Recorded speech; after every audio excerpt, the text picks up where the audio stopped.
Ouais. Alors, bonjour à tous. Je ne sais pas si tout le monde nous entend bien. S'il y a des gens qui sont connectés, faites un petit signe pour nous le dire. Et je vais juste changer d'écran parce que sinon je ne te vois plus, Sylvie, ce qui n'est pas forcément très pratique. Moi, je ne vois pas, hein, je ne vois personne, moi, par contre. Non, je ne suis pas sûre. Je ne vois pas toujours s'il y a des gens ou pas. Des fois, on le sait qu'après. Ah oui, d'accord. Donc bonjour tout le monde, je suis ravie d'accueillir Sylvie avec une petite semaine de décalage, mais ça ne change rien, le plaisir est largement identique. Et du coup, pour une interview inspirante, sans aucun doute, parce que je sais que tu as plein de choses à nous raconter qui vont être passionnantes. Alors comme à chaque fois, je n'ai pas donné les questions à Sylvie avant, donc c'est de l'impro. C'est la surprise, hein. Totale. Et le plaisir justement en fait d'échanger sur ton métier et pas que, puisque tu vas voir que j'ai prévu de te demander 2-3 autres trucs autour, sinon c'est pas rigolo. Alors déjà, je te laisse te présenter et nous dire ce que tu fais aujourd'hui. Alors, ce que je fais aujourd'hui, donc moi, je m'appelle Sylvie, donc je suis conseillère en immobilier. Donc, je fais un peu la différence entre conseillère et agent immobilier. Je suis avant tout conseil. Je suis dans le conseil. Donc, depuis, j'ai démarré, changé d'activité au mois d'avril. Donc, je suis indépendante pour le réseau IAD. Et puis, voilà. Donc, et je viens d'avoir 50 ans. Voilà. Merci. On va y revenir sur tout ça. La première question que j'ai envie de te poser, c'est qu'est-ce que la petite fille que tu étais à l'époque penserait de ce que tu fais aujourd'hui? Alors là, elle sera très fière parce que la petite fille, elle revient de loin, de très, très loin. Donc, elle serait franchement très fière de cette adulte qui est devenue Sylvie. D'ailleurs, je la remercie tous les jours et je remercie l'univers tous les jours de ce que j'ai, de ce que je suis aujourd'hui. Voilà. Est-ce qu'elle serait étonnée de ce choix de métier ou pas? Oh non, non, parce que tout ce que je fais depuis que j'ai commencé à travailler, on va dire, a toujours été dans l'instinct.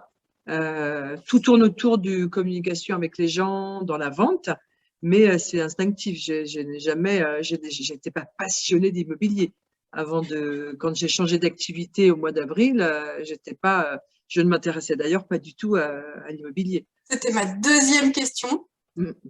Justement, comment tu es arrivée à faire ce métier-là? C'est quoi l'histoire? Tu veux bien nous raconter cette histoire? Donc, moi, j'étais coach nutritionnel pour la société Weight Watchers pendant 6 ans. Ça, c'était mon dernier métier.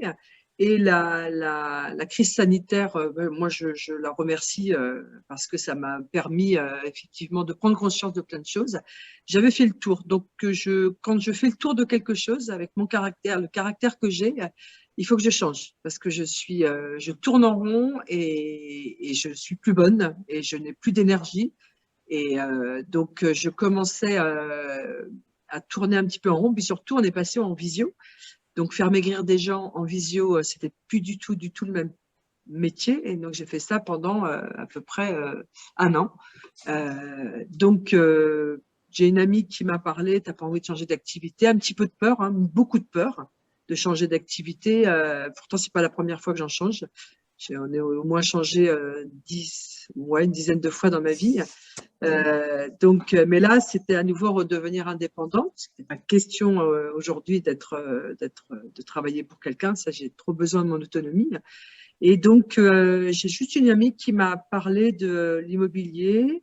Et là, moi, c'était parti. Boum, j'ai raccroché. Je pense que mon caractère, j'étais déjà partie de chez Weight Watchers et j'étais déjà dans ce projet-là. Donc, à partir du moment où je suis dans ce projet-là, ma personnalité fait que, mais il n'y a rien qui va m'empêcher d'y arriver. Du coup, ce que tu nous dis, c'est que finalement, le choix de l'immobilier, c'est une rencontre, quelqu'un qui te parle et pouf, ça aurait pu être n'importe quoi d'autre, quoi. Ah, complètement. Ah, mais complètement. J'aurais pu vendre des alarmes, j'aurais rencontré quelqu'un et en fait, j'ai eu une présentation de l'entreprise par l'intermédiaire d'une amie aussi.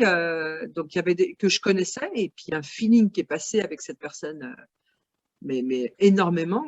Donc, ce qu'on m'appelle ma marraine, c'est un collègue qui me forme en même temps à ce métier. Mais complètement, ça aurait pu être n'importe quoi. En tout cas, c'est ton instinct, tu disais tout à l'heure, et l'humain qui ont guidé ton choix de changement plus qu'une réflexion rationnelle sur Bah, tiens, je vais aller là, j'ai ouais, besoin de voilà. ça. Rationnel, si j'avais dû réfléchir réellement à tout, j'aurais jamais rien fait. Donc, c'est vraiment mon instinct et qui me pousse et qui fait, c'est peut-être mon caractère aussi, qui fait que je vais pas plus loin non plus. Je vais pas 3 ans plus tard, je vois pas les côtés négatifs. On va dire que je vais les vivre et je vais gérer en fonction de. Mais dans mon caractère, je ne vais pas les supposer quelque chose qui ne se passera peut-être pas. Donc voilà, j'ai tenu une salle de sport, j'ai démarré en pleine crise en 2008 et tout le monde me disait mais c'est pas possible d'ouvrir une entreprise maintenant, c'est pas du tout le moment. Mais moi je pensais pas à la 2, 3, 4e, 5e année. Et je pense que c'est pour ça aussi que j'arrive à avancer comme ça quoi. Je peux pas. Et du coup, tu disais que tu avais changé peut-être une dizaine de fois de métier. Ouais, ouais. Tu peux nous faire une petite liste juste pour qu'on se rende compte? Alors, bon, j'ai commencé dans la restauration. J'avais déjà travaillé dans l'immobilier comme assistante commerciale. J'ai été directrice adjointe dans les centres de loisirs en milieu à Saint-Malo à la découverte. J'ai été hôtesse navigante à la Brittany Ferries. J'ai été commerciale dans une boîte d'informatique. Ça, c'est très, très fort parce que je ne savais même pas ce que c'était qu'un serveur. Donc, j'ai travaillé pendant 2 ans. Donc, coach nutritionnel. Qu'est-ce que j'ai fait encore oh, j'en oublie. C'est pas mal déjà comme variété. Et j'ai tenu une salle de sport. Hein. J'ai tenu une salle de sport pendant presque 7 ans. Donc Donc, voilà. du coup, en plus, avec parfois des périodes assez longues et parfois, j'imagine, des périodes plutôt courtes, tout ça, c'est varié, quoi. Ouais, globalement, à partir du moment, j'ai travaillé dans la grande distribution aussi, au rayon photo. Je faisais du développement de photos, ça c'était toute jeune. Alors globalement, je restais quand même. Alors quand j'étais plus jeune, c'était des courtes périodes, mais globalement, moi c'est 5 ans. Hein, bon, j'ai tenu ma salle de sport presque 7 ans. Là, Weight Watchers, c'était 6 ans. Il y a un moment où, voilà, Ouais. Tu as des cycles à peu près de des cycles. 5-6 Ouais. ans, 7 max, quoi. Ouais, c'est ça. Où il faut que je change, il faut voir autre chose. Là, cette activité-là, bon, tout est réuni. J'ai vraiment une indépendance dont j'ai énormément besoin. Et puis, bah, je suis dans un réseau qui me plaît beaucoup. Donc, je pense que là, je pense je vais rester par là. Quoique, je pense quand même que je vais rester dans ce milieu, dans ce métier.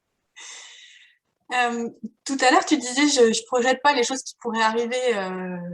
En gros, les difficultés potentielles, Ouais, je les vis au fur et à mesure et puis je m'adapte, quoi. C'est ce que j'ai ouais, compris. c'est exactement. Ceci dit, est-ce qu'il y a un truc qui te faisait particulièrement peur avant de te lancer dans l'immobilier? Et si oui, quoi? Et qu'est-ce que tu as fait avec ça? Oui, alors oui, parce que j'étais pleine de peur. Et moi, les peurs, ça me bloque. Hein. Pour certains et certaines, ça les booste. Moi, ça me bloquait totalement. J'avais une grosse peur, c'était le non. Et puis surtout, mon environnement me disait toujours, quand tu vas démarrer dans l'immobilier, tu devras faire de la pige. Donc la pige, pour celles qui ne connaissent pas, c'est appelé les particuliers qui ont des maisons ou appartements à vendre et qui ne veulent pas d'agence. Et on me disait, tu n'auras pas le choix, tu devras faire du porte-à-porte, etc. Et donc ça, j'étais pleine de peur. Peur qu'on me dise non, peur qu'on me claque la porte au nez, peur qu'on me raccroche au nez. Voilà, donc toutes ces peurs, ça m'a bloqué hein, beaucoup au démarrage. On a travaillé ensemble, Magali. On a beaucoup travaillé sur ces peurs. Et ça, je me souviens, moi, des premiers rendez-vous qu'on a eu ensemble où les peurs, derrière chaque peur, se cache un besoin. Et ça a été, voilà, dans ma petite tête, ça a fait tilt. Et puis, bah, en ayant pris chacune de ces peurs qu'on a travaillé ensemble, ou quel était le besoin, bah, voilà, je me suis rendu compte quels étaient mes besoins, quoi. Mais par contre, il faut écouter son entourage, mais pas que, parce qu'ils vous mettent une pression. Et moi, je vends hein, aujourd'hui, je n'ai jamais fait de pige, je n'ai encore jamais fait de porte-à-porte. Alors, je dis pas qu'il faut pas le faire, mais en tous les cas, moi, je ne fais pas quelque chose que je n'aime pas. Et voilà. Et ça, j'ai appris beaucoup avec toi à ce niveau-là, c'est d'aller vers plus mettre de l'énergie dans ce qu'on sait faire le mieux, plutôt que d'essayer d'améliorer ce qu'on n'aime pas faire, ce qu'on aime moins faire. Et du coup, tu as quelque part commencé à démontrer qu'en faisant à ta manière, ben, ça fonctionne. Ah, puis c'est même plus sais pas c'est même pas du travail, parce que j'angoissais au départ, j'angoissais énormément. Il va falloir que j'aille. Et puis en fait, non, je suis restée sur mon instinct et puis mes pensées à moi, et j'ai travaillé différemment et j'obtiens ce que je veux. Je laisse les gens venir à moi. Par contre, j'organise des stands, j'organise des choses, mais beaucoup avec les recommandations, les gens qui me connaissent et qui me font confiance. Et maintenant, voilà, je fonctionne différemment. Et il y a mes collègues qui fonctionnent très, très, très bien en faisant de la pige et en faisant du porte-à-porte. Oui, tu n'es pas en train de dire que les méthodes ne fonctionnent pas. Tu dis juste que toi, tu as inventé une autre façon de faire qui t'a pas donné l'obligation de faire un truc que tu détestes faire et dans lequel tu te sentais pas à l'aise. Et peut-être qu'un jour, tu changeras d'avis là-dessus. C'est ce que j'entends. Ouais. Mais pour le moment, ça ne te convient pas. Et donc, du coup, tu fais autrement. Et les autres avaient plutôt tendance à te dire, si tu fais autrement, ça ne marchera jamais. Ouais. Ça t'a fait peur, mais maintenant que tu t'expérimentes autre chose, ce que tu dis, c'est qu'en fait, si, ça marche, quoi. Ça marche. Et ça marche. Et surtout, de faire des choses qu'on n'aime pas ou dans lesquelles on n'est pas à l'aise, mais c'est voué à l'échec. Et moi, de mon caractère, je suis bloquée. C'est que je ne peux pas faire un pas. C'est quasiment physique. Quand je me mets à avoir des peurs, je bloque et je fais plus rien. Donc, voilà. C'est ce que j'entends beaucoup chez les entrepreneurs qui ont ce caractère à la fois fonceur, hyper convaincu et qui adorent leur métier. Et qui vont me dire, alors toi tu dis ça me bloque et ça m'angoisse, mais il y en a d'autres qui vont juste dire, j'arrive jamais à m'y mettre, en fait, je procrastine à fond. Ah, mais complètement. Et donc, ils vont croire qu'ils ont un problème de procrastination, alors que quand on prend ton exemple, c'est tellement frappant. Il s'agit simplement de faire à sa manière. À sa manière. Et ça, c'est important. Quand au démarrage, je n'avais pas fait la prospection, par exemple, la prospection, moi aujourd'hui, j'appelle ça de la balade printanière. Alors maintenant, ça va être de la balade automnale, et je mets sur mon agenda balade automnale, et je ne pars pas faire de prospection. C'est des petits mots comme ça. C'est toi qui m'avais donné l'idée. La puissance des mots. De changer. Je n'aimais pas le mot prospection, il m'angoissait. Et aujourd'hui, et quand je vais me promener, je vais me promener. Je vais me balader. Si je rencontre des gens, c'est très bien. Et si je rencontre pas, je rentre pas angoissée en me disant j'ai pas travaillé.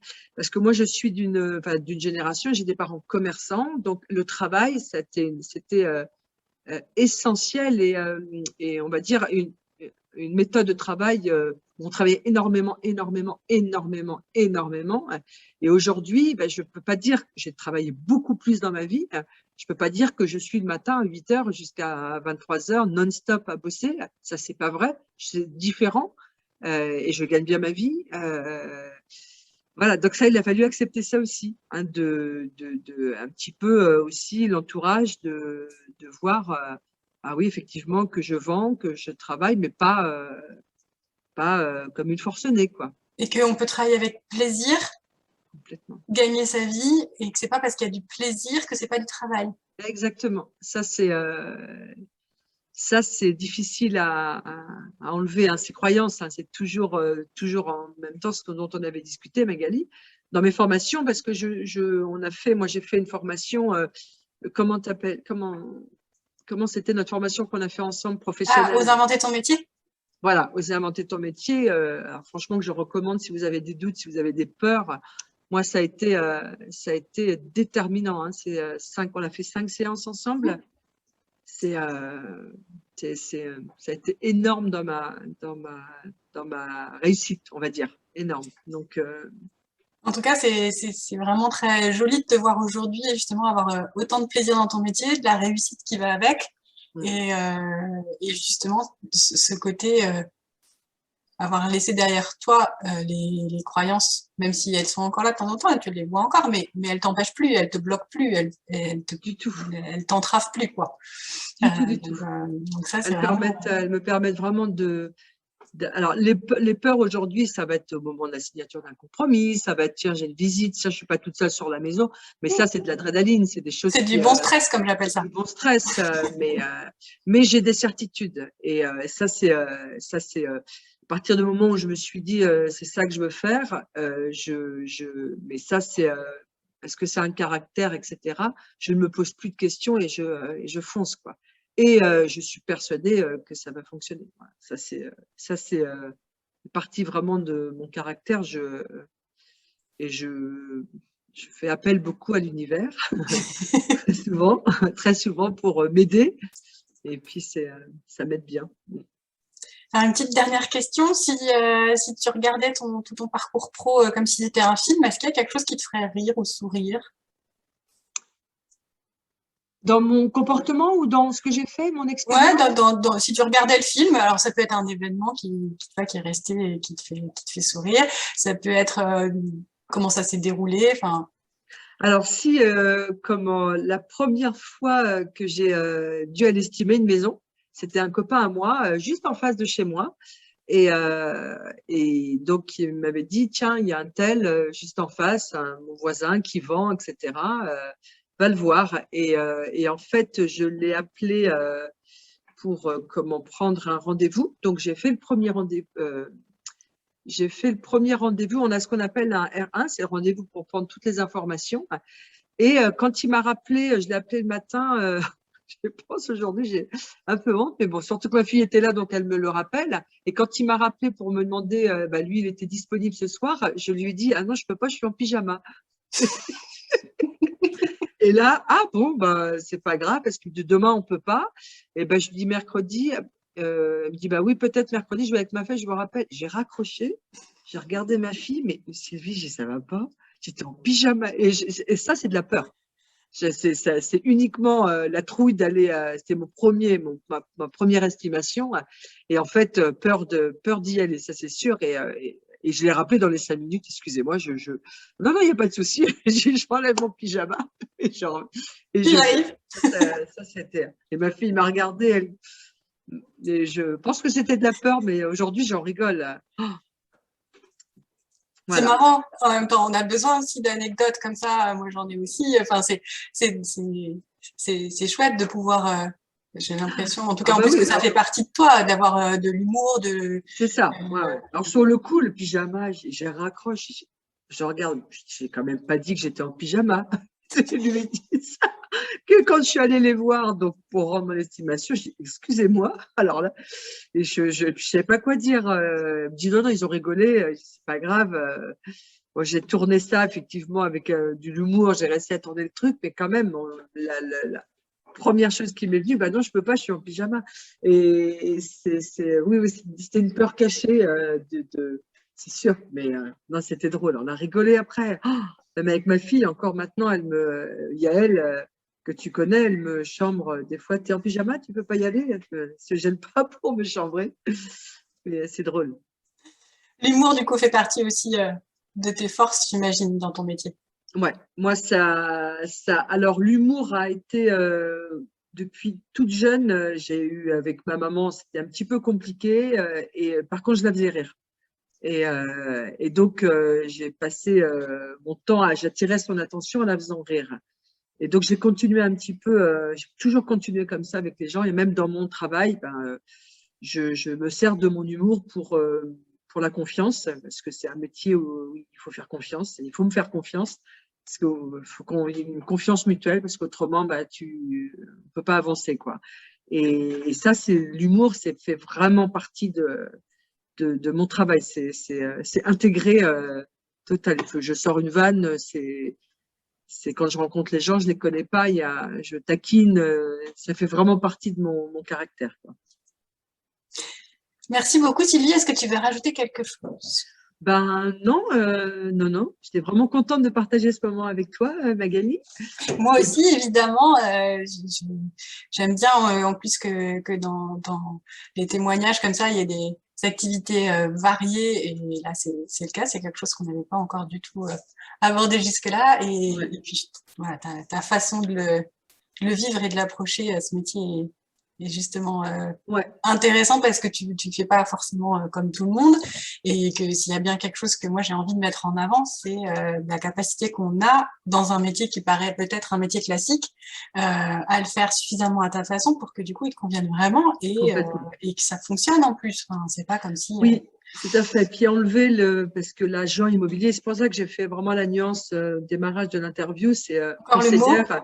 Vraiment, et les agents immobiliers avaient une réputation, alors il y en a de moins en moins, de moins en moins, mais ça, qui était justifié pour beaucoup. C'est un métier d'argent, l'immobilier, et c'est vrai qu'on a toute une génération, surtout de filles, qui est dans ce domaine où on excelle, quoi, parce qu'avec notre, juste pour terminer, pour la différence, alors, moi, j'adore les hommes, j'ai pas du tout de problème avec ça. J'ai un garçon formidable, j'ai un amoureux merveilleux, un papa super. Mais dans ce métier-là, quand je fais connaissance, puisque le réseau IAD, on est très nombreux, et quand je fais connaissance avec les hommes, tout de suite, ils me disent combien de ventes ils ont fait. J'ai fait 6, toc, toc, toc, toc. Les filles, c'est complètement différent. On est beaucoup plus dans une totale autre approche. Elles vont m'expliquer un peu leur vie, ce qu'elles ont fait pour en arriver là, etc. Et elles sont contentes de leur métier, mais jamais elles mettent en avant les chiffres. Et ça, c'est tellement masculin dans ce métier en tous les cas. Et je vois la différence. Et c'est rigolo à constater. Donc, il y a de plus en plus de filles dans l'immobilier, ce qui est une très, très bonne chose parce qu'on a quand même une approche. Par contre, j'ai des collègues formidables aussi qui sont… Oui, c'est pas plus que homme-femme, c'est le fait d'avoir une nouvelle approche sur le métier totalement qui est intéressante. différent.